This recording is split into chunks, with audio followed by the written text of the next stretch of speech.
Well, good afternoon, folks. How you doing? And it's a rather nice day here in San Mateo.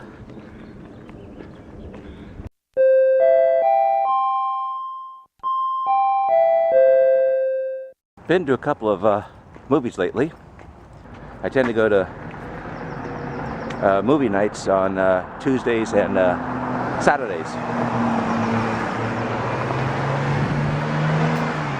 Gives me a couple of entertainment nights out. So, what have you guys been up to lately? Spent this morning largely doing housework chores. Haven't done certain things in a while, so naturally things have piled up a bit. So, had to start taking care of that. That's what I'll be doing today. Expecting the plumber in tomorrow, supposedly between 8 and 10:30, but you know how those things go. Hopefully they'll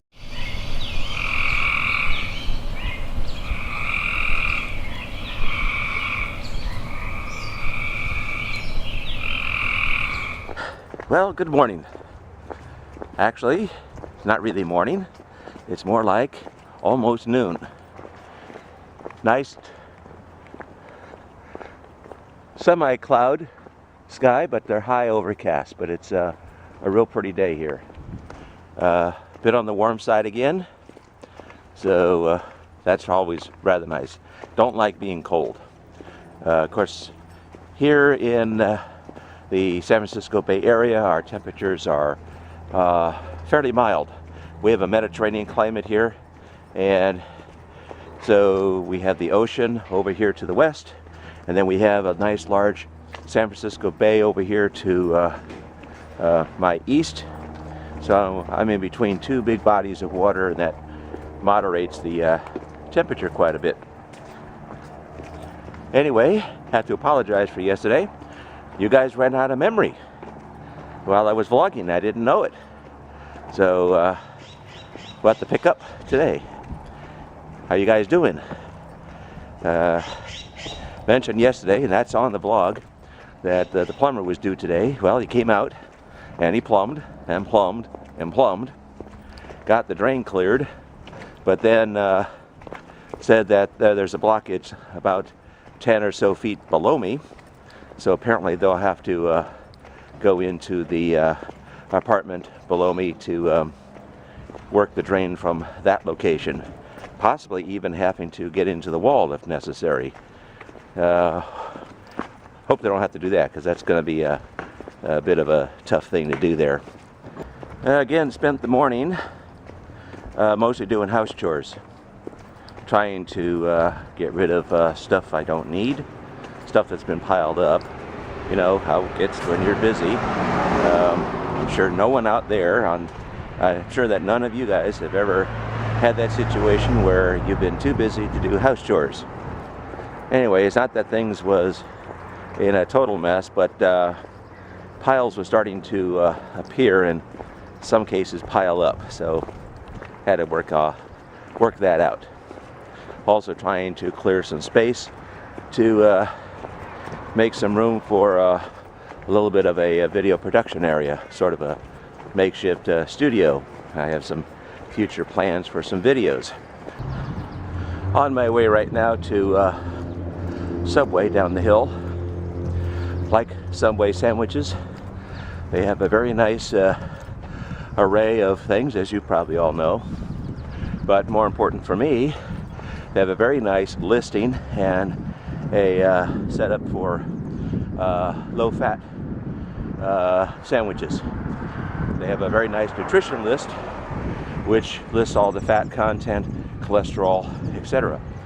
I have to be mindful of fat and cholesterol in my diet, technically sugars, salts, etc. as well, but I mostly pay attention to the fat and cholesterol. On my iPad and my Android phone, I have an app called MyFitnessPal, which helps me track all that, including weight. It has a very nice nutrition menu listing in there for breakfast, lunch, dinner, snacks, I can actually call up, say, Subway, and their whole menu system is there. So all I had to do is hit that in, and all the details are recorded. So that gives me a backtrack history of all the meals, and it keeps a running tally of daily or weekly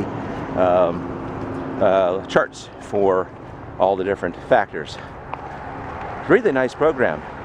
I rather like it a lot. It's all in one spot. There's a web access as well, which gives me more refined information. The iPad version is quite nice.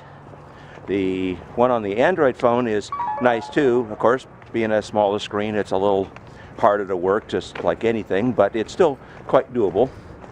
I use both the iPad and the phone version because a lot of times I'll have my iPad with me. So one thing I've discovered is not all restaurants treat nutrition information listing equally. Many national restaurants have a very tiny listing of nutritional values in different categories. They may list the fat, they'll list the sugars, they may list carbohydrates, which is a biggie, but many of them do not list cholesterol. It's a thorn in my side on that end, because it's really hard to eat at certain restaurants without that information. MyFitnessPal has the restaurant's menus in them, but only what is provided by the restaurant. So if it's not in the listings, MyFitnessPal doesn't have it. Makes it real tough. Anyway, had to shut you guys off for a few minutes while I crossed a rather busy intersection. As I was saying, not all nutrition lists by restaurants are the same. Many don't list the information needed. They leave off things. When I've asked the managers about that, they shrug their hands, they shrug their shoulders rather, throw up their hands and say, I don't know and I don't care, is the, well, they don't really say I don't care, but the attitude I get is I don't care. Anyway, my message to you chain restaurants, get your act together. Do complete menu listings, nutrition listings for everything. Now, there are several restaurant chains that actually do put up good and complete nutrition menu listings. IHOP, Denny's are two of them. Especially IHOP does a really nice job. Actually, so does Denny's. Both of them do a really nice job, complete listings for all the different factors on all their items, not just a few, but all. IHOP has become a rather favorite. They have a rather good list of what they call simple and fit menu items that have lesser or fewer calories, but less fat, less cholesterol, etc. And actually very tasty menus too, tasty meals that are actually fairly cheap. I'm really quite impressed with what they do with that. Of course, all your fast food restaurants, Burger King, Chick-fil-A, Wendy's, etc., have complete listings, and it actually is possible to get a lower fat, notice I said lower, not low, lower fat and cholesterol meals there, mostly in the grilled chicken arena and salads. Wendy's has baked potatoes, which is always nice. Anyway, but your major chains don't. So they need to get their act together. Anyway, some of the restaurants that don't have, don't have full nutrition value information are Applebee's, California Pizza Kitchen, Cheesecake Factory, and many other national chains. They have a basic listing, but not complete. So you big name restaurants, national chain restaurants, need to get your act together and supply to your customers in each store and on the web. That would be really nice too. Complete nutrition information in all the different categories. Don't leave anything out. What you're telling us is you don't want our business if you don't put in cholesterol and other factors that you're always leaving out.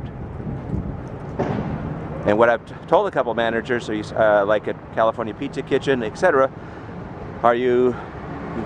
that Denny's and IHOP have this information, so are you saying that they're better than you?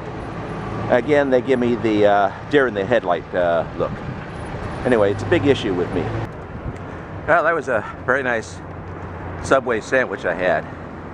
This time I had their Subway Club. According to their listings, real low in fat. They have a nice set of listings for like 6 grams and under of fat. I think this one would be about 5 grams of fat and around 20 milligrams of cholesterol.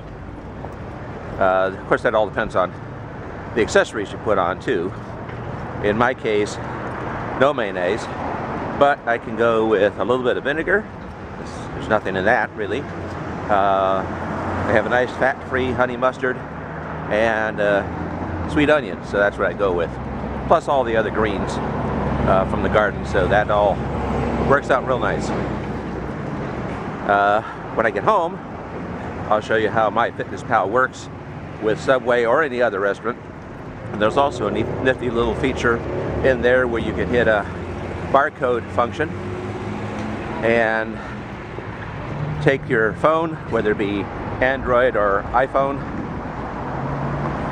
and it'll put it in the picture mode, or camera mode rather, where you can snap a picture or actually view the barcode of the item that you're buying, and it will pop up with the information, so you don't have to guess at what it is.